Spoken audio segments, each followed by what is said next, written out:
Brought to you by Agilus Diagnostics.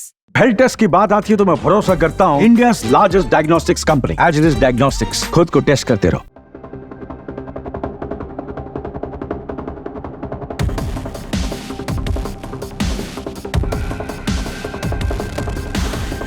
Bangladesh में जारी हिंदुओं पर अत्याचार को लेकर भारत गुस्से में है। ये असर भारत की संसद में भी देखने को मिला। जब बांग्लादेश की स्थिति को लेकर भारत ने अपना पक्ष स्पष्ट किया तो साफ हो गया कि बांग्लादेश में स्थिति कितनी तनावपूर्ण है। हिंदुओं पर अत्याचार किस तरह बढ़ रहा है, ये बांग्लादेश को लेकर भारतीय विदेश मंत्रालय ने संसद को बताया। विदेश मंत्रालय ने बांग्लादेश में हिंदू मंदिरों और देवी देवताओं की प्रतिमा को नुकसान पहुंचाने की घटनाओं पर चिंता व्यक्त की है और अंतरिम सरकार से हिंदुओं और बाकी अल्पसंख्यकों की सुरक्षा सुनिश्चित करने का आह्वान किया है।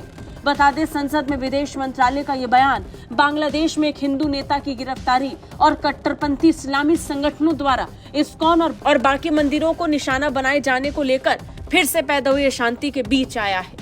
बांग्लादेश में हिंदू खतरे में हैं, उनको टारगेट किया जा रहा है, उनके मंदिरों को निशाना बनाया जा रहा है। इस्कॉन पर बैन लगाने तक की मांग बांग्लादेश में उठ रही है। हालांकि बांग्लादेश के हाई कोर्ट ने इसे मानने से इनकार कर दिया और इन सब के बीच में चिंता भारत में बढ़ रही है। धार्मिक संगठन, हिंदू समुदाय से ताल्लुक रखने वाले लोग इसे लेकर चिंतित हैं और इस चिंता का असर भारत सरकार पर भी देखने को मिल रहा है। विदेश राज्य मंत्री कीर्तिवर्धन सिंह ने राज्यसभा में दिए जवाब में कहा कि भारत सरकार ने ढाका के तांती बाजार में पूजा मंडप पर हमले और दुर्गा पूजा के दौरान सतखीरा में जेशोश्वरी काली मंदिर में चोरी समेत ऐसी घटनाओं पर अपनी चिंता व्यक्त की है। बता दें, हिंदू मंदिरों को पिछले महीने और दुर्गा पूजा के दौरान पंडालों को निशाना बनाकर हिंदुओं को विशेष रूप से निशाना बनाया गया, जिसे लेकर भारत लंबे वक्त से चिंता व्यक्त कर रहा है और बांग्लादेश से इस पर काम करने का आग्रह भी कर रहा है। विदेश राज्य मंत्री ने आगे अपने बयान में कहा कि सरकार ने बांग्लादेश से हिंदुओं और सभी अल्पसंख्यकों समेत उनके पूजा स्थलों की सुरक्षा सुनिश्चित करने का भी आह्वान किया है। अल्पसंख्यकों समेत बांग्लादेश के सभी नागरिकों के जीवन और स्वतंत्रता की सुरक्षा की प्राथमिक जिम्मेदारी बांग्लादेश सरकार की ही है। सरकार ने पिछले हफ्ते भी हिंदू नेता चिन्मय कृष्णदास ब्रह्मचारी की राजद्रोह के मामले में गिरफ्तारी की भी निंदा की थी।